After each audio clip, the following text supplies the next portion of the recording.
안녕하세요, 소라게튜브입니다. 날씨가 덥다 보니 사육장 안에 음식이 상해서 초파리들이 발생하는 경우가 많을 것입니다. 그래서 이런 더운 여름에는 소라게들이 활동하는 밤 시간대에 음식을 넣어주고 아침이 되면 바로 꺼내주시는 것이 좋습니다.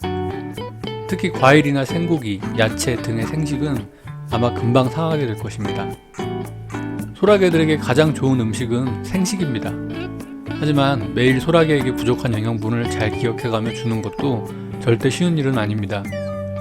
그래서 오늘은 소라게들의 사료를 만들어 보았고요.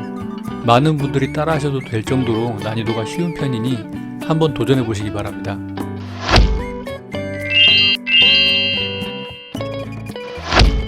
우선 소라게들은 먹는 음식이 굉장히 중요합니다.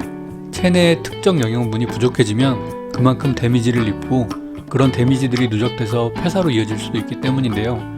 아무리 우리가 신경 써서 음식을 줘도 모든 영양소를 제때 챙겨주기가 어렵습니다. 예를 들어 6마리의 소라게가 있는 사육장에 음식을 넣어줬다고 가정해 보겠습니다. 그중 2~3마리는 잘 먹긴 해도 나머지 아이들은 종일 자고 있는 경우도 있습니다. 그럴 때마다 우리가 자는 소라게를 깨워서 음식 앞에 데려다 줄 수도 없습니다. 분명 우리가 만질 때마다 소라게들은 스트레스를 받을 것이기 때문입니다. 그래서 이런 영양소들을 항상 골고루 섭취할 수 있도록 다양한 재료를 넣어 사료를 만들어 봤습니다. 그럼 사료에 들어간 레시피를 하나씩 공유 드리겠습니다. 첫 번째로는 호두입니다. 호두에 있는 식물성 기름은 소라게들의 탈피 시에 외피를 벗는 데 도움이 많이 된다고 합니다. 그래서 호두를 줘보신 분은 잘 아시겠지만 소라게들이 참 잘 먹기도 합니다. 하지만 호두는 기름이 많이 함유되어 있어 많이 넣어줄 수가 없습니다. 따라서 다른 견과류와 조합을 해서 넣어주는 것이 좋고요. 그래서 넣어준 견과류는 구운 캐슈넛입니다. 사람 기준으로 심혈관 질환 예방에 도움이 된다고 합니다. 물론 소라게들에게도 그런 효과를 줄지는 모르겠지만 고소한 견과류라서 같이 넣어줘도 좋을 것 같습니다. 세 번째 견과류는 아몬드 슬라이스입니다. 앞에서 소개한 두 견과류에 비해 기름 함유량이 가장 적은 편이라 아몬드 슬라이스를 가장 많이 넣어줬습니다. 이 외에도 피칸, 마카다미아, 땅콩 등 다양한 견과류를 넣어줘도 관계는 없습니다. 다만 기름 함유량이 높은 견과류는 사료를 만들 때 너무 끈적이게 되어 냉동 보관이 어려워질 수 있으니 주의하시는 것이 좋습니다. 그 다음은 바나나칩입니다. 바나나칩이 아니어도 말린 과일이나 야채를 넣어주면 아주 좋습니다. 아무래도 바나나칩이 좀 달달하기 때문에 까다로운 소라게의 입맛을 돋구기 위해서 한번 넣어봤습니다. 그리고 이건 코코넛 가루입니다. 소라게들은 서식지에서 먹던 과일 중에는 코코넛 가루가 가장 익숙할 것입니다. 생식을 줄 때에도 코코넛 가루를 위에 뿌려주면 먹이 반응이 조금 더 좋아지기도 합니다. 아무래도 코코넛 향이 소라게들의 입맛을 자극시키는 것 같습니다. 다음은 파프리카 분말입니다. 붉은색 파프리카 가루에는 칼슘과 인이 다량 함유되어 있고 면역력 강화에도 도움이 되는 비타민C 함량이 매우 높다고 합니다. 특히 베타카로틴도 함유되어 있기 때문에 소라게들의 발색에도 많은 도움이 될 것 같습니다. 다음은 빌베리 분말입니다. 빌베리는 블루베리와 거의 효능이 유사한 편이고요. 블루베리에는 껍질에만 집중적으로 안토시아닌이 함유되어 있지만 빌베리에는 껍질과 과육 모두 안토시아닌이 함유되어 있다고 합니다. 그래서 블루베리 대신 저는 빌베리를 한번 넣어봤습니다. 다음은 스피루리나입니다. 식물성 단백질 중에서도 고단백 해조류로 알려져 있고요. 해외에서는 소라게를 사육할 때 필수로 급여하고 있다고 합니다. 특히 엽록소 및 베타카로틴이 많이 함유되어 있다고 하고요. 따라서 면역계의 증진 효능이 높은 편이라고 볼 수 있습니다. 소라게가 아프면 병을 치료할 방법이 없기 때문에 아프지 않도록 이런 영양소가 부족하지 않게 잘 챙겨주는 것이 좋습니다. 끝으로 알몬드 잎을 넣어봤습니다.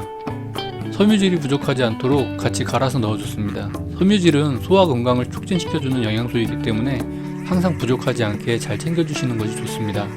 전 그래서 사육장 한쪽에 알몬드 잎은 항상 놔두고 있습니다. 이 외에도 말린 옥수수라든지 당근, 자색 고구마칩 등 다양한 것들로 대신 넣어줘도 관계는 없습니다. 대신 맵거나 신음식은 제외되어야 하고요. 그 다음으로 넣어준 것이 간마루스고요. 소라게들에게 가장 중요한 키틴과 동물성 단백질이 포함되어 있죠. 특히 아스타잔틴까지 포함되어 있어서 발색에도 적지 않은 영향이 있을 것 같습니다. 그래서 평소에도 저는 개껍질을 연속으로 주기보다는 간마루스와 번갈아 가면서 급여하고 있긴 합니다. 다음은 밀웜입니다. 향을 맡아보신 분은 잘 아시겠지만 건조된 감마루스보다는 밀웜의 향이 조금 더 고소한 편입니다. 실제로 소라게들의 먹이 반응도 감마루스보다는 밀웜이 좋은 편이고요. 그래서 감마루스보다는 밀웜을 조금 더 많이 넣어줬습니다. 게 껍질입니다. 소라게들에게 꾸준히 지속적으로 급여되어야 하기 때문에 좀 듬뿍 넣어준 편입니다. 이렇게 많은 재료를 넣었지만 혹시라도 제가 영양소를 일부 부족하게 채워 넣었을 수도 있습니다. 그래서 넣어본 두 가지의 재료가 있는데요. 이 두 가지의 재료는 네이버 카페 이벤트로 파브르 이세님에게 받았습니다.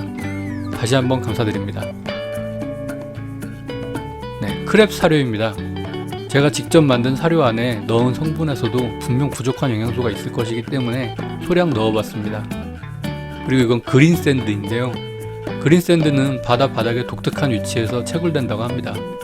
적절한 대사 기능에 필요한 미량 미네랄이 풍부하다고 하네요. 대신 한 번에 많은 양을 급여하기보다는 극소량씩 자주 주는 것이 좋다고 합니다. 원래대로라면 바닥재에 그냥 뿌려서 줘도 관계는 없는데요. 전 사료에 소량만 넣어봤습니다.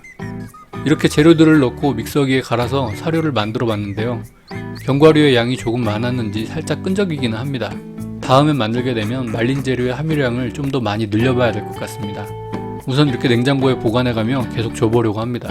대신 소라게들에게 가장 좋은 것은 생식이기 때문에 생식을 주면서 한 스푼씩 퍼서 넣어줄 예정입니다.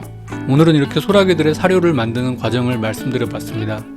조금 귀찮을 뿐이고 누구나 도전할 수 있는 방법일 테니 한번 도전해 보시기 바랍니다. 물론 저처럼 동일한 효능을 갖는 재료를 여러 번 중복해서 넣을 필요는 없습니다. 영양소별로 한 가지 재료만 넣어가면서 만들어도 관계는 없습니다. 네, 사육자양에 넣어줘 봤는데 아직은 크게 반응이 있진 않네요.